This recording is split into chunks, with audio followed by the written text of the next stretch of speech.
Hey everyone, welcome to Car Review. Today we're going to be doing a spoiler review of Into the Spider-Verse.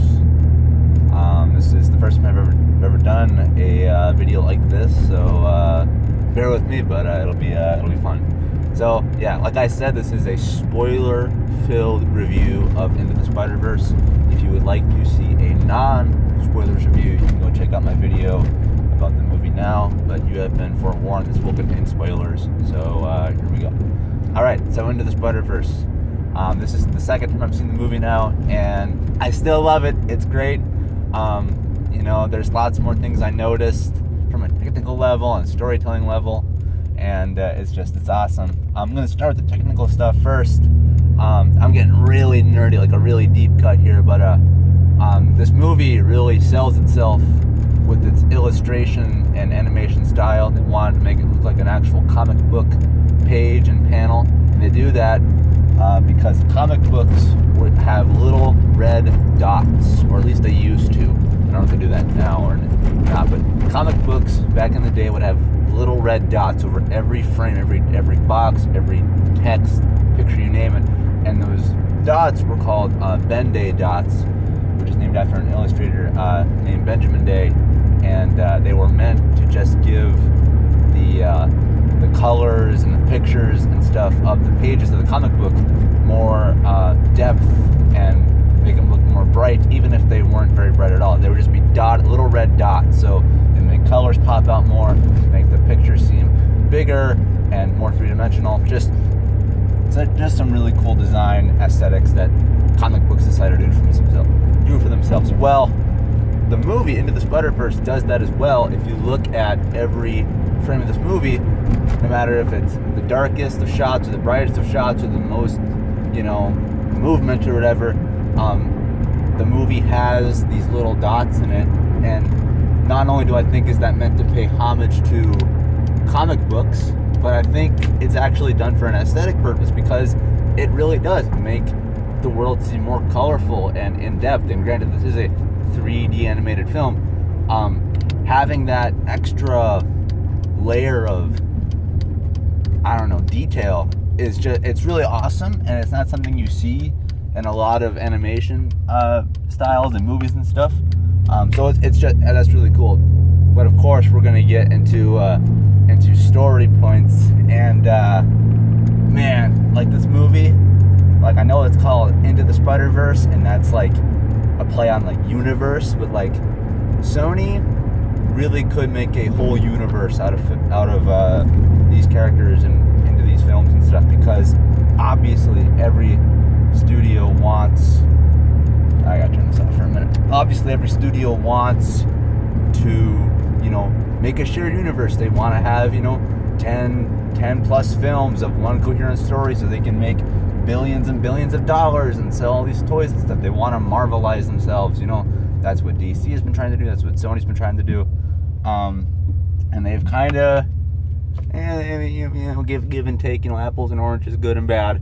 But Spider-Man Into the Spider-Verse literally can allow Sony to make an entire universe around just Spider-Man, because not only is there less limitations with animation than there would be live action, but they literally have set the stage to where they can have multiple spider people of both men and women be the forefront of these movies. There is already a sequel planned for Into the Spider-Verse, because animation movies take years to make, so we probably won't see that till like 2021 in all honesty. But there's also talks for a Spider-Gwen movie, just a Spider-Gwen solo movie. I think that would work awesome, because as we know, at the end of the movie, she makes it back to her own universe and stuff. And at the very end, the dimensional rift opens up over Miles' face, and you can hear Spider-Gwen's voice say, "Hey, Miles, you got a minute? Can you come here and stuff?" I'm gonna turn this back on. So not only do I think that there was kind of just a little, cherry on top of a pretty sweet cake, for a movie and stuff, but I think that was also intentional, that there's going to be more of Spider-Gwen and Miles Morales and stuff, because they're great characters, they have great chemistry, and there's even a little bit of a budding romance right there, it's awesome. But like, there was also something there are two things I didn't notice the first time I saw this movie, and I saw it heavily the second time. One is that Chris Pine, who voices the first Peter Parker, the first Spider-Man, the blonde-haired one, which is awesome. Chris Pine is the bomb. But also, Peter B. Parker, or the Spider-Man that we follow throughout the movie, who is like the 35-year-old, 40, nearing deadbeat, who lost MJ and stuff. That could arguably be, and it's not coherently said, but they heavily reference the Spider-Man Raimi trilogy with, showing shots of him, stopping the train, doing the upside down kiss, doing the Spider-Man dance from Spider-Man 3, the emo Peter Parker. Like, they reference those movies more than any of the other Spider-Man movies, and, not many references to Spider-Man Homecoming. I saw one, and not many references to The Amazing Spider-Man either. I only saw one there as well. Plus, on a storytelling level, we never got to see Sam Raimi's Spider-Man 4. There was a planned fourth movie, but due to the reception of Spider-Man 3, that was canned. And, at the end of Spider-Man 3, Peter and MJ presumably get married. I can't remember if they really do or not, or if they're about to, or whatever. It's been a while since I've seen the movie. Anyway, this movie, Spider-Verse, it depicts Peter Parker as having married MJ and then losing her. And dealing with the fact that happened, and that he is still Spider-Man, yet he doesn't have that drive anymore. He's been doing it for so long, he had the girl, then he lost the girl, and he saved the city, and blah, blah, blah. He's kind of a broken, hollowed man. And honestly, I think that's what Spider-Man 4 would have been had Sam Raimi continued. So, in a way, this movie does not only, serve as a leaping off point for more Spider-Man movies, but it also, is a way to kind of wrap up old Spider-Man movies. Because I remember when Andrew Garfield was announced as Spider-Man, they're making more movies. People weren't really on board for that. They were like, well, this guy, and it's pretty soon after those last ones. Granted, it was 5 or 6 years, but still, people were still pretty used to Tobey Maguire. So for me, having grown up with all these Spider-Mans, I grew up with Tobey Maguire, Andrew Garfield, and Tom Holland. It is so satisfying as a fan to think that this could be a sending off point, a closing of that chapter for Tobey Maguire Spider-Man, because I think to this day he is still the best Spider-Man. Love Tom Holland, he's a close second. But Tobey for me he's my guy. He's the OG. And I wanted to see a Spider-Man 4. Spider-Man 3 is not the worst Spider-Man movie. It's down there. It is. But it's not the worst. And there were moments that made that movie great, moments that made that movie terrible, but I wanted to see more. We never got to see more.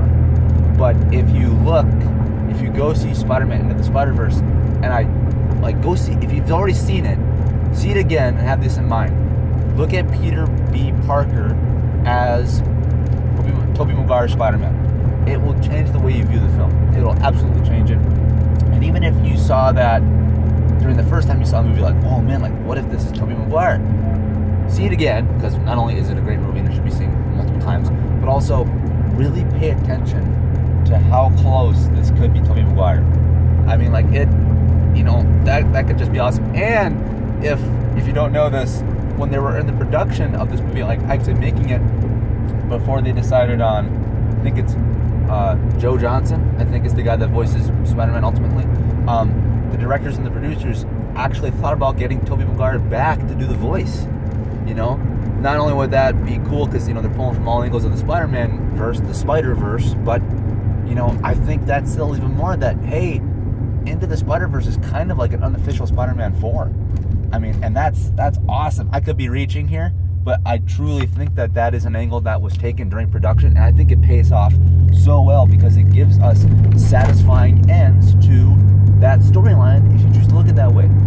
Let's say at the end of Spider-Man 3, MJ and Peter get married. Okay, well then throughout that, they ended up breaking it off and everything. Well, that's explored because you see at the end of Spider-Verse that they did break it off and that Peter wants to get back with her. He literally, the last shot you see of him is on her doorstep holding flowers in a suit. And he's like, hey, take me back. You know, that is so satisfying, you know. I wish that they would have done that. They would have had that little closing off point for Andrew Garfield Spider-Man, because I really wanted to see an Amazing Spider-Man 3. Amazing Spider-Man 2, not a good movie. That's the worst one of all of them. But again, I wanted to see where that would have went. I heard the rumors about about Andrew Garfield's Peter Parker bringing people back from the dead. Not a fan of that. Again, I would have saw it anyway. I would have liked to have seen it. Not gonna lie. Even though I'm not a fan of it, it would have been interesting. But maybe in Into the Spider-Verse 2, they reference more of Andrew Garfield. You know, who knows? Like, I mean, Into the Spider-Verse could not only launch off an animated series of Spider-Man films, but it could also continue or finish up stories that were set in the live-action movies that never came through. You know? Like, who knows? You know? Like, it's just, there was literally unlimited potential to be explored here. And there's a literal universe to be explored within the Spider-Verse setting. So this movie is just awesome. And to have that idea, to have that film theory, you know, be a possibility, and to have it seem like it could ultimately be true is so cool. You know, and you know, I don't know. I think that's just awesome. We could go on talking about Into the Spider-Verse for days. I mean, we could have an hour-long discussion of story beats I like and stuff. But like,